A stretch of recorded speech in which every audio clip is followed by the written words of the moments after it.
मुंबई महानगरपालिकेच्या शाळा इंग्रजी माध्यमात ट्रान्सफर होणार असल्याची बातमी आली आणि राज्यभरातील सरकारी शाळांची पोलखोल झाली। बीड जिल्ह्यातल्या जिल्हा परिषदेच्या शाळांची अवस्था किती भयानक आहे याचा आढावा घेतला आमचे प्रतिनिधी गोविंद शेळके यांनी। पडक्या भिंती, वर्गातच उगवलेली झाडं आणि मोडकळीस आलेले दरवाजे खिडक्या, ही आहे बीडच्या आडगावातली जिल्हा परिषदेची शाळा।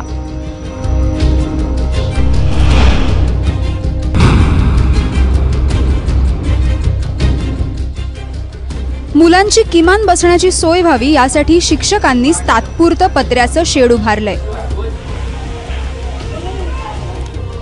जिथे दाटीवाटी न बसून मुलं अभ्यासाचे धडे गिरवतायत। आज आम्हाला मस्त या ठिकाणी ई लर्निंग शाळा करावीशी वाटते, त्याच्यानंतर आम्हाला कॉम्प्युटरचं शिक्षण द्यावं असं वाटतं, परंतु या पत्र्याच्या शेडमुळे आम्हाला काहीच करता येत नाही। एक वेळेस तर अशी कंडिशन झाली सर, 2-3 पत्र उडवले होते आणि मी प्रत्यक्षात टेबला खाली लपलो, विद्यार्थी फळ्या मागे लपले।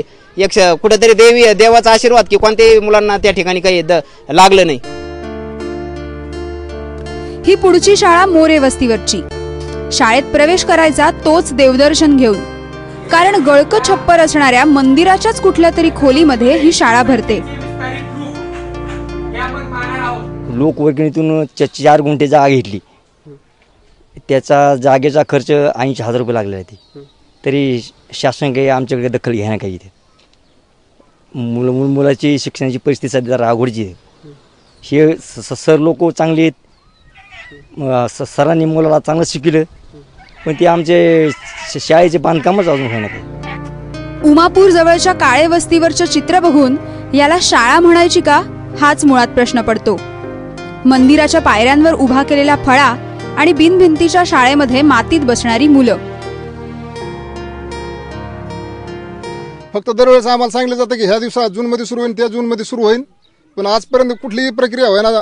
परिस्थिती अशी आहे की जूनमध्ये आता पाऊस जर जास्त आला तर शाळा 4चा टायमिंग आहे, पण 2:30ला सोडून द्यावं लागते आणि उन्हाळ्यात तर इतकी भयानक परिस्थिती असते सर, म्हणजे पाण्याचे प्रश्न असतातच, पण विद्यार्थ्यांची अशी परिस्थिती आहे की 15 दिवस महिना अगोदर शाळा बंद करावं लागते आम्हाला, कारण इतकं ऊन लागतं। तुम्ही बघा, तुम्ही तर बघितलं संपूर्ण शाळेची सारी हाईट 6 फूट ते पत्र, त्या पत्राची इतकी भयानक धग होती। कोणताही हेड नसताना जी इमारतींची परिस्थिती होती त्याला दुरुस्त करायचं तरी नेमकं कशाच्या अंतर्गत, हा एक मोठा प्रश्न होता।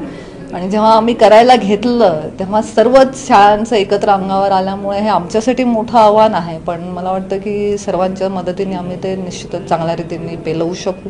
त्याची सुरुवात म्हणून आज आमदारांनी त्यांच्या निधीचा काही भाग आहे आणि मी माझ्या खासदार फंडामधून 1 कोटी रुपयांची रक्कम ही केवळ शाळा दुरुस्तीसाठी देण्याचा आज जाहीर केलेलं आहे। एकीकडे पढेगा इंडियाची भारतभरात होणारी कॅम्पेन आणि दुसरीकडे सरकारी शाळांचं असणारं हे दुर्दैवी वास्तव। भारताच्या पुढच्या पिढीची अशा प्रकारे शैक्षणिक हेळसांड होणं हीच मुळात शरमेची गोष्ट आहे। त्यामुळे आता तरी विद्यार्थ्यांना आपल्या हक्काचे वर्ग मिळणार का याकडे प्रशासनाने लक्ष देण्याची गरज आहे। गोविंद शेळकेसह ब्युरो रिपोर्ट, ABP माझा, बीड।